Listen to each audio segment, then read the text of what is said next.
kan lebih banyak keuntungan bisnis. Mhm. Keuntungan bisnis itu kan pasti dapatnya dari customer.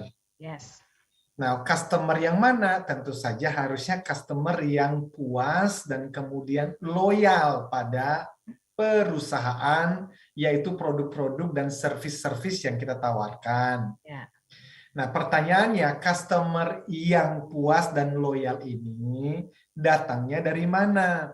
Maka tentu saja dari pelayanan terbaik Mhm. yang diberikan oleh karyawan-karyawati atau tim di kantor kita. Mhm. Nah, kalau ternyata tim kita tidak happy, tim kita tidak puas, tim kita tidak loyal, atau dia ada di perusahaan kita, dia melakukan pekerjaannya sekedarnya, maka tentu saja kualitas pelayanan menjadi korban, termasuk juga kualitas daripada produk, ya, delivery yang kita berikan. So urusan ini jatuhnya pada budaya, Mbak Uli, dan memang dari tahun 2005 saya sudah memikirkan bahwa perjuangan saya bersama dengan seluruh tim itu sesuai dengan yang tertulis di bawah logo Capstone. Oke. Apa yang tertulis? Yang tertulis itu adalah building a high performing culture, membangun budaya berkinerja tinggi. Oke. Jadi saya sangat percaya pada kekuatan budaya itu. Itulah sebab dari tahun 2005 saya sudah memikirkan tentang budaya. Nah, budaya itu kan di wilayah perusahaan tuh, organisasi. Kalau di wilayah pribadi, kita pernah bahas yang disebut sebagai habits, kebiasaan. Nah, apakah ini ujuk-ujuk? Saya pikirkan demikian ya, tidak. Itu ada basis data. Oke. Misalnya di dalam dunia bisnis tuh siapa sih yang tidak pernah mendengar nama Pak Peter Drucker? Ini adalah mbahnya manajemen, mbahnya strategi, mbahnya leadership, mbahnya bisnis. Dan beliau mengatakan kalimat ini bahwa culture eats strategy for breakfast. Artinya apa?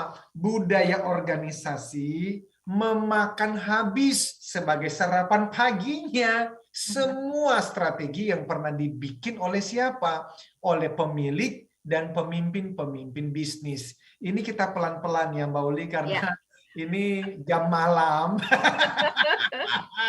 Dan ini daging semua sehingga kita mesti cacah ya, kita bicarakan itu sederhana dan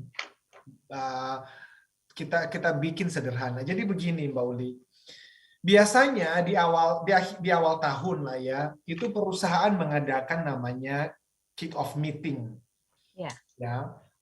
Di mana di situ mereka menyampaikan strategi-strategi selama tahun ini. Disampaikan kepada siapa? Disampaikan kepada middle management. Ya, biasanya mereka mengundang supervisor, ya. Ada yang karena sebegitu besarnya perusahaan itu hanya manager and above saja, ya, manajer ke atas. Lalu pimpinan perusahaan, ya, biasanya presiden director, CEO, ya, direksi lah, itu memaparkan strategi perusahaan kita di tahun ini. Oke. Ya toh? Nah, kemudian harusnya strategi itu setelah didapatkan oleh para GM, lalu para general manager, itu mereka namanya itu cascade, diturunkan di level bawahnya. Supaya apa? Supaya nanti staff yang di kantor, di masing-masing departemen, misalnya di bagian marketing and sales, di bagian finance and accounting, di bagian HR, di bagian supply chain dan seterusnya, itu mereka akhirnya menerjemahkan strategi besar itu menjadi business activities, aktivitas-aktivitas bisnis dalam 1 bulan, dalam 1 minggu, dan hari-hari mereka. Tetapi kemudian ditemukan oleh mbahnya strategi lagi nih, manajemen dan leadership, namanya Pak Ramcharan. Beliau menuliskan buku-buku mengenai eksekusi bisnis, dan beliau mengatakan begini, ternyata dari hasil-hasil studi mereka, 72% dari strategi yang dibikin ya di akhir tahun atau di awal tahun tadi, dan kemudian disampaikan kepada seluruh karyawan, 72% ternyata tidak tereksekusi dengan baik. Oke. Lah, kalau tidak tereksekusi itu artinya apa, Mbak Uli? Ya sama aja, beliau mau ngomong fail, gagal. Loh kok gagal? Ya tidak dieksekusi kok. Lalu kita mulai memikirkan dong, kok nggak bisa, kok tidak dieksekusi ya? 72% loh. Itu banyak itu. Kenapa ya? Nah, akhirnya kita mempelajari dan kita menemukan alasan strategi tidak dieksekusi adalah karena apa? Budaya perusahaan itu tidak mendukung.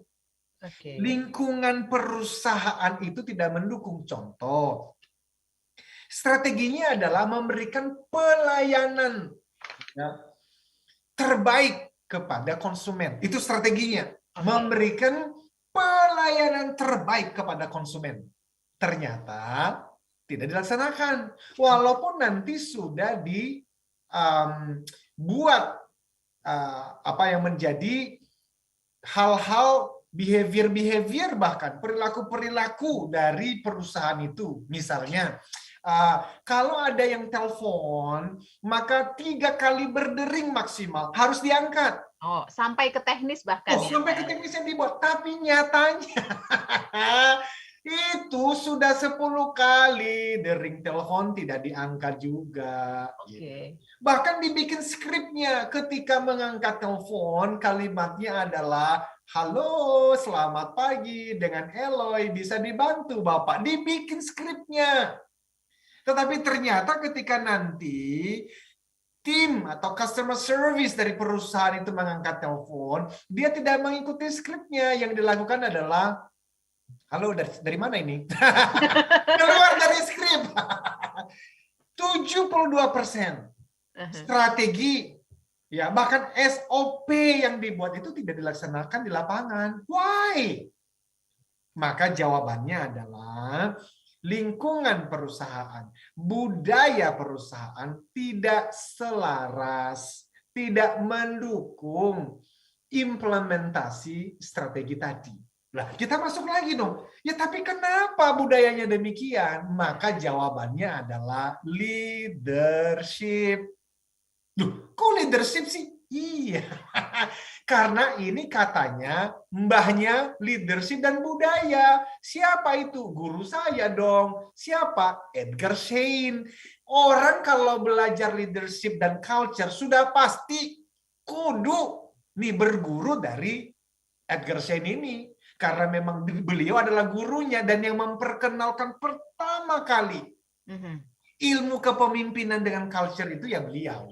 Dan beliau mengatakan begini, yang namanya pemimpin perusahaan dan termasuk pemilik perusahaan, sebetulnya tugas utamanya itu ngapain sih?